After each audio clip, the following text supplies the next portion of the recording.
Alright guys, so if you're my generation or older, first couple minutes of this video is going to seem like an old Godzilla movie because I lost the audio for some reason when I filmed this for the first 3 minutes or so. So just kind of going to walk you through. But basically, a long time now I've been wanting to get a home defense shotgun and did a little looking around. And I was looking at some Mossbergs and decided on going with a Remington. And really I've been an 870 person my whole life, and so it just seemed kind of a natural fit to go with the 870. I went with the Remington 870 Home Defense model. And the Mossbergs were nice guns too. It's just where the release latch was for the pump, it just didn't feel natural to me because I'm used to the 870. So I went with this Remington, and I'm happy with it. This is the base model, but with anything like this, I need to do some mods to it. And so my plan is to do 3 modifications to this shotgun to make it the way I want it. And so that's what I'm going to show you. And the first mod is Phoenix Technologies Kicklite Recoil Reduction 6 position stock. Comes with the extra shell carriers. You can put those on either side. 6 positions. So you put in that short position, it makes your buttstock even shorter, which is good. If you've got other family members that might be smaller than you, extra maneuverability if you need to use this in a home defense situation, which I hope I never have to. But I went with this one. It's supposed to do a 40 to 50% recoil reduction is what's advertised, and so I'm going to test this out tomorrow and see how well that works. I'll compare it with my other 870 that just has a regular buttstock on it. So I'm going to show you, this is the first mod that we're going to put on here, and basically we're going to show you how this does. It's pretty simple to put this on, and I'll walk you through what that takes for each one of these mods, and then we'll let you see exactly what's going on with this stuff. The shell carrier didn't come mounted onto us. It's 3 screws that'll mount on either side of the buttstock for you, so you can put it on either side depending on where you want it. And then basically you got a nice cushion buttstock there on the end of it for your recoil. And it comes with this Allen wrench. It's a ball head Allen wrench that you're going to need. So you get the tool with it to get this assembled. So the nice thing about the ball head is the Allen wrench doesn't have to go straight in like it normally would. So I'm going to show you what we've got here on the standard buttstock. This is just a synthetic model. This is the extra size magazine model. But on the buttstock, there's just 2 screws that are standard in there. They're regular size, number 2 Phillips screwdriver.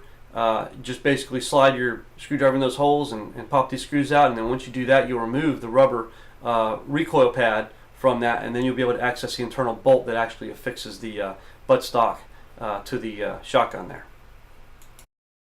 Alright, so I'm just going to pull these screws out here real quick and get them worked out. It pretty much look like about 1 inch, 1.5 inch drywall screws actually is what they look like. And that's really all the screws are, just holding the rubber butt piece on it. Once you pop that off, you'll be able to access the bolt that's inside here. And if you look inside, you're going to need a flathead common screwdriver for that bolt, and it's a long rod that just holds that synthetic stock onto the gun. So we're going to go ahead and switch out the screwdriver tip and start getting in there and pull that bolt out. And it's threaded for a good distance, so you might have to do a little turning on that to pull it out. But once you get it, it's not too tight. You're able to pull that bolt right out. Once that bolt comes out, make sure you hold the shotgun itself, not just the buttstock, because it's going to come right off. And so there you have it. And you'll see the bolt receiver right there. And when I take this off, I recommend, see how long the bolt is. So I recommend just putting that bolt back in, putting your rubber butt piece back on. Go ahead and screw it in. That way everything's all together for you in case you ever want to put it back on, or even use it on another gun, or sell it, or whatever you want to do. If somebody needs a replacement. And you'll take a look at this. Here's the 6-in-1 stock from Phoenix Technologies, and you've got the bolt entry right here is where the tip of the bolt. So this is a much shorter bolt, and this is why you need that ball head Allen wrench, because of the angles of everything. And so one end of that Allen wrench is the ball head, so you should be able to slide that in there and put that on. So you just basically line it up and grab your ball head Allen wrench and start threading that bolt in place, and that's pretty much all there is to it. So not a difficult modification at all, but one that I think I'm really going to like on this shotgun. So, but basically just thread that on there, make sure you get it good and snug and tight, and once you have it tightened up, you are good to go. Alright, finished screwing it on. It's just the 1 bolt, that's it. This is on here, ready to go. There you go, it's got a good feel to it. And again, this is a little bit shorter. If you notice where these fit, you can kind of see the difference. So when I keep it stored, I'm going to keep it short in case my wife or one of my kids needs to grab this thing. It'll be a little bit easier to fit them. For me, it's probably going to be a good fit right out to there. But again, it's fully adjustable here. I like the looks of it. I think it looks good. This is the first modification I'm doing. The second modification, one thing I saw on the Mossbergs that I really liked was on the pump handle, there was a strap that kind of came around that your hand kind of slid into. So if you're in the heat of the moment there, you know, it'll keep your hand from slipping off and give you some leverage also to pull that strap down. So I ordered a strap kit. So we're going to take a look at doing the strap kit as well. So, but that's the first mod. I'm happy with it, and tomorrow I'm going to try this out. We're going to shoot this thing. We're going to see if this does, at least in my opinion, take some of that recoil away that they claim. Alright, mod number 2 is for the strap. So the key with the strap is, it's going to drill some holes into the plastic forend.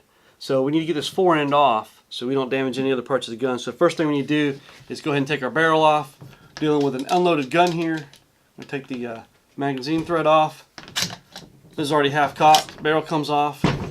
And now we got to get this forend off. Okay, so what you want to do is go ahead and bring your pump forward. And there's 2 latches. And if you stick your thumb up in here, you will feel it. If you go take your thumb forward, you'll feel the left side latch. And the first thing you want to do is push that in. And when you push that in, this should release a little bit.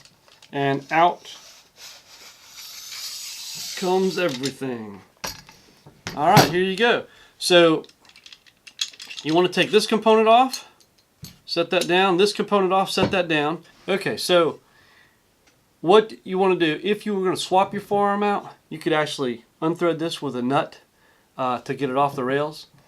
But actually, what I'm going to do, I don't have the nut. I couldn't get it loose with the pliers. It was too tight. So what I'm going to do is I'm going to go ahead and put it together like this. I don't think it's going to affect what I'm doing. But basically, the strap kit is the tactical strap kit. I got it off Amazon for the 870, so it's sized right. But basically, the idea is this thing is going to mount onto my forend like that, basically. And so there's a template and everything here that comes with it. But basically, you use the template, you get it taped on here. You've got some washers and some screws that'll thread into the plastic on the forend. And basically, I'm just going to cut this out, put this together, and drill the holes and get this hooked up. And then we'll see what it looks like when we're done. Alright, so I've got the cutout template on here. And basically, it's showing me my drill points. And so we're going to use a 9/64 screw. And we're going to do holes that are about 3/8 inches deep into the plastic. Is what we're going to shoot for. I've got a drill press. I'm going to run down and set it just so it only go 3/8 in. Or you could use a hand drill and basically just put some masking tape about 3/8 up the bit there, and that way as you drill in you can stop when it hits the masking tape so you don't go too deep. So we're going to go to get the holes drilled, then we're going to put this back together, and then we're going to fasten the tactical strap to the forend. Alright, got my holes drilled. We're going to reassemble the forend piece on here, and it's a little bit tricky. So what we want to do, it'd be nice if you had a gun vise to hold all this. But what we're going to do is we're going to assemble everything back together. So we're going to put this piece on here. It only fits one way. It's slotted, okay? This piece fits right on top like it came off, okay? And the hard part is just getting all this worked out. Sliding over the barrel. So we're going to get our barrel running through there. We're going to come back to our spot where it meets the gun. We're going to get it to come in here now. Alright, with everything in place, the first thing that's going to catch, okay, is, remember those levers that were in there? So I'm going to reach in here and I'm going to fix the, see if I can figure this out here. There we go. You're going to get the, trying to think which one you got to do first here.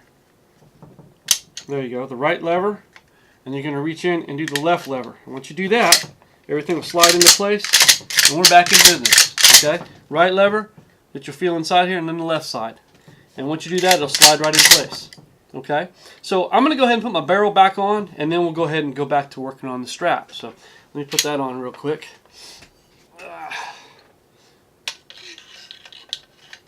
And we'll put this barrel on, and we'll go about halfway on that. That locked into place there. And put my magazine cap back on, and put this threaded into place. Alright. And we're back to the working shotgun here. Alright. Very good. Alright. So now, we're going to pull our kit out, and we just have some washers and 4 screws. and we're just going to go ahead and screw this strap in. It's going to fit like this. We're going to screw it down into the holes we did like that, and be good to go. So I'm going to go ahead and screw this in real quick, and then we'll show you what it looks like when we're done. So I've got the strap screwed in. Here's what it looks like, and I like this. So you know, in an intense situation, if you get, you know, your hand slips or anything, you're going to catch it right there, and you're still able to pull that pump down. So I like the strap there. I do like that. It keeps your hand in place, and it was only like $12 or $13 for that strap kit, and it seems to be pretty nice. I like that. It's compatible with just, you know, a lot of forearms that are out there. So if you do swap your forearm out with something else, but I like that. So now we're down to the third and final mod that I got to put on here. Final mod of this gun to make it complete. Any good self-defense shotgun, in my mind, needs to have a light on it. So this is CDM Gear's Mod-C light mount. So basically it comes with a couple Allen wrenches, one for fitting this on the barrel and the magazine, and the other for locking down flashlight. So this holds a 1-inch flashlight. So there's some variance on the size of that, but it's pretty close to 1 inch is what you're looking at for the flashlight tube to mount in there. And there is a spacer if it's just under an inch too that you can slide in with the flashlight. So basically this is going to mount between the barrel and the magazine. What I'm going to do here is I'm going to go ahead and move my slide forward, and I'm going to take a look at where I want to be. I'm going to put it on this side because I'm right-handed, and I don't like the pressure switches. You can use a pressure switch flashlight, but I like the buttons. So that's what I'm going with, is a button style. And this is going to mount on there.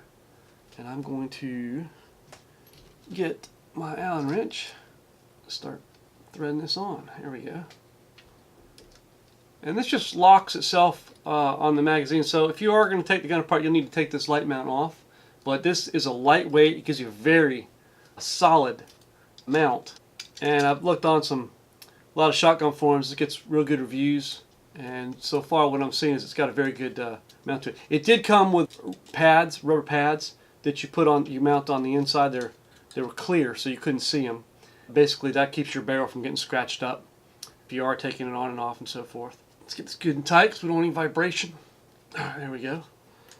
And let's see here. I got an ultrafire flashlight that will fit in my tube right here. And it's got a little bit of play to it, so I will use the added spacer, put it on there, see if I can get the spacer in there with it. Just trying to work that spacer all the way in there with it, and that gives me a good, probably mount it right about there. So it does have a tight fit with this flashlight because it comes out a little bit, but I'm going to go ahead and lock this down now in this position. Because with the recoil of a shotgun, you definitely want to have a good solid flashlight mount on there. Good and tight. There we go.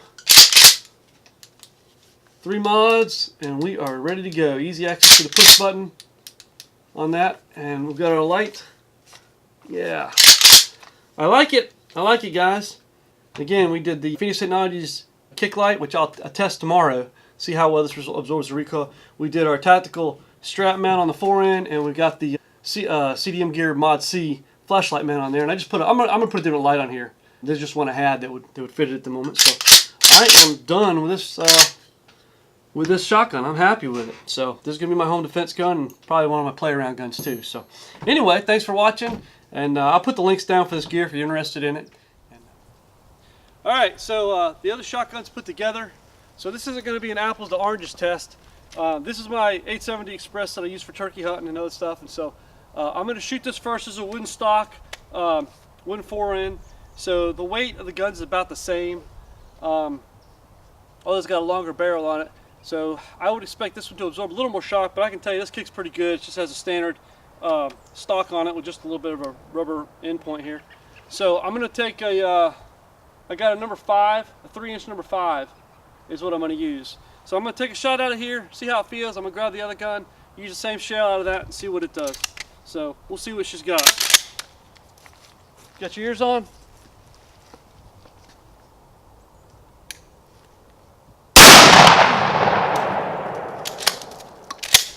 Okay, that definitely pops the wallet to your shoulder there. All right, let me get the other gun. Okay, same shell, 3-inch number 5. This has the recoil reducer on it. We get the stock set up. We're going to test this one here.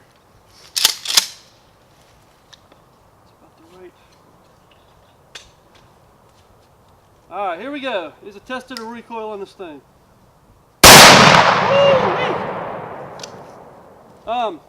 You know, it doesn't feel as bad on my shoulder as the other one did. Alright, so I would say this recoil reducer does help a little bit because I didn't feel the wallop when I shot it from my shoulder like I did the other one. So I think overall it's effective from that perspective. So I'm happy with it.